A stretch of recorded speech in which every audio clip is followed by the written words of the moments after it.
and tonight we're going to talk about the murder of Christe Chen. My notes are here, so I may be looking down a bit, so I apologize for that.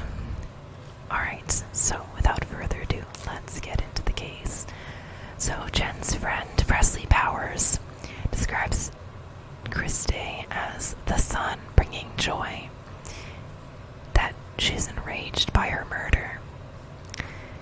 Christe had been a baker, a pastry chef, prior to being a pharmacist, while Bradley Dawson, then 38, worked in IT for a nonprofit in Memphis. Youth villages. So Christe was 36. She was a Tennessee University graduate and pharmacist at Memphis Kroger. So really early into their relationship, Dawson and Chen married in February after dating 3 months. They met November of 2021. So now, in fact, numerous friends of Chen's met him for the first time at their wedding.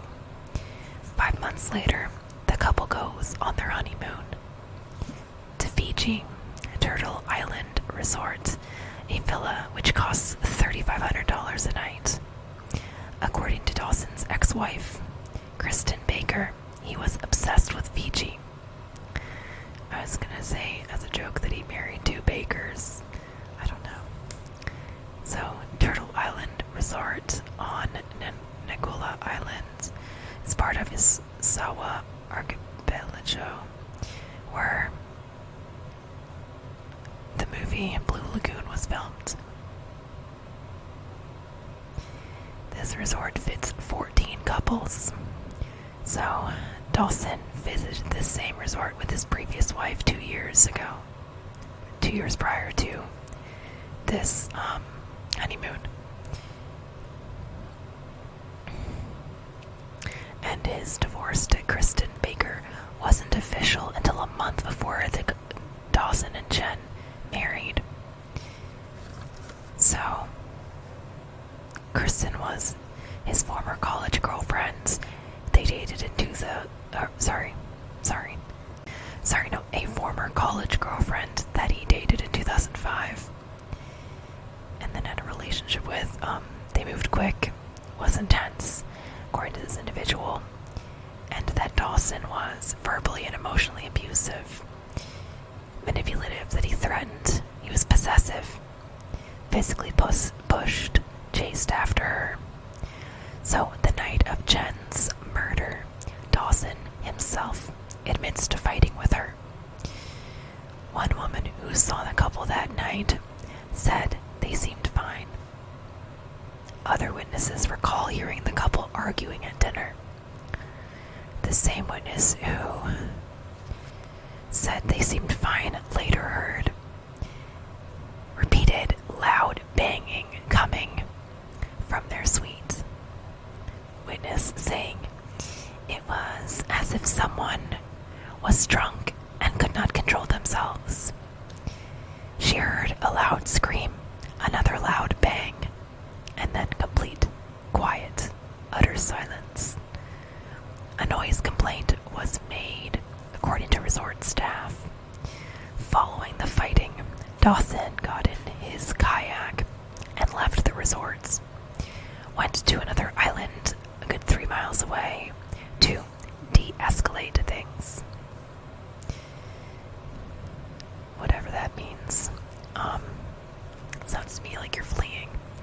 So he went to Medakawalevu Island. I'm sorry, I'm not sure if I pronounced that right.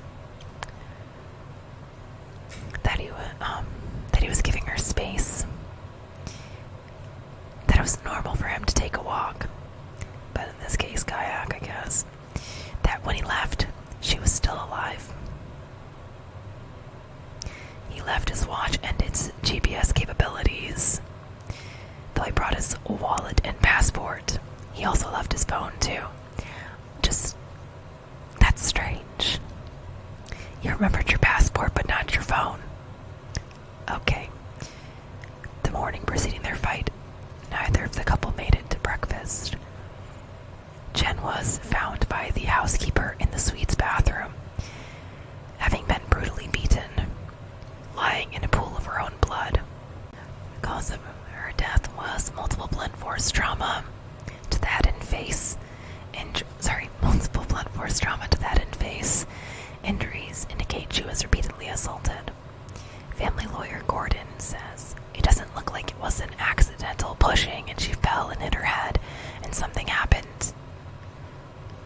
We're of the view she was repeatedly assaulted.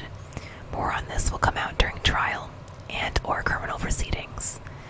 2 days after her death, Dawson was arrested in in town Nadi. Nearby residents pointed police towards his location after he tried to run. Chen family may be going for a wrongful death suit against Dawson as well, by the way. Interviews with Dawson, he claims the relationship never involved physical altercations and described Chen as his everything, and that since his incarceration, he prays every day. He claims her death was accidental, though, given the extent of her injuries, this claim is contradicted.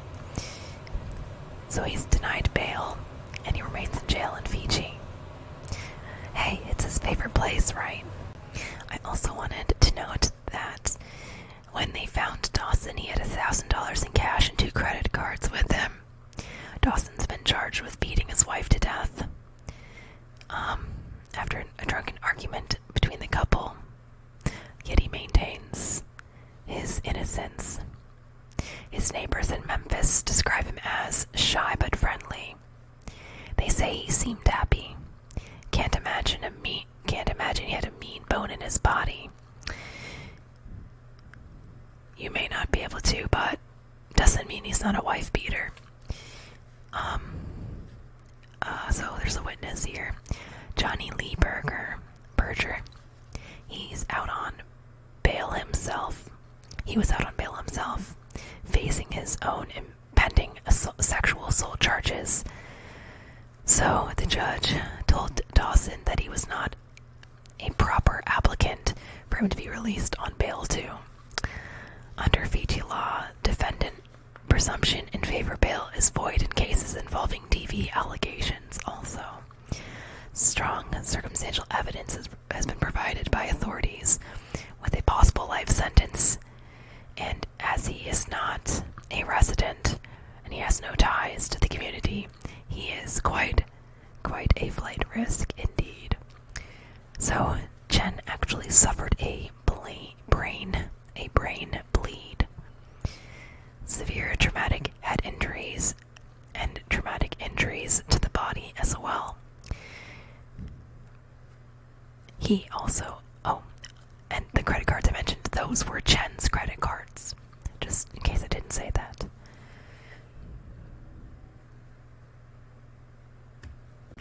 I also saw some notes in one of the articles I read saying something about him confessing to murder in what's called a caution interview, and that he has no priors, but I'd have to double check that.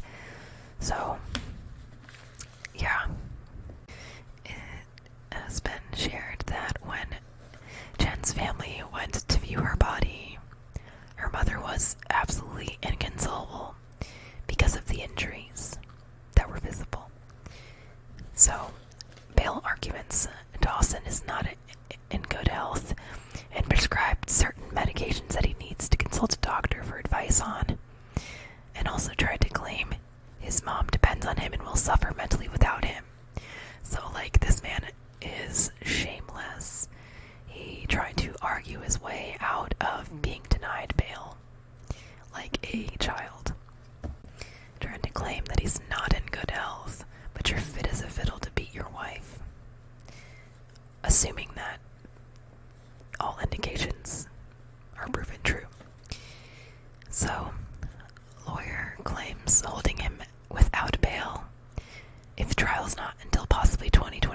is a grave miscarriage of justice. And also, the one person he wanted to sponsor his bail has sexual assault charges that he faces. And he met this man, I guess on the day of his wife's murder. It's just very strange to me, but I guess like attracts like, as they say. So when Bradley was found having, run off away from the resorts, he was found by Manoa Ratule, looking disheveled, on the beach at Matakawa Levu. Sorry. Dawson immediately told him to call the police. He was wearing brown shirt and shorts. Prior to all of this going down, Chen and Dawson had moved into a new home together in Memphis. And he claims to regret that he could not protect his wife. Damage to Chen was so severe, some sources say they were unable to have her embalmed, and parents had to cremate her.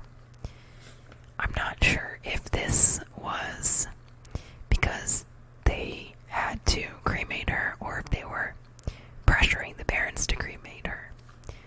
So I've seen different takes on that.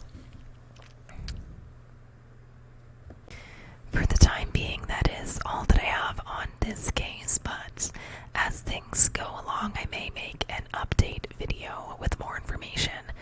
But I've really been meaning to post this video and cover this case, as it just really struck me when I came across it online. My heart goes out to Chen and her family, and, it's unfortunate. Domestic violence, interpersonal violence is heartbreaking, and, so anyways, I hope you found this video interesting or perhaps informative. Thank you so much for watching. Like and subscribe for similar content, and I look forward to seeing you in my next one.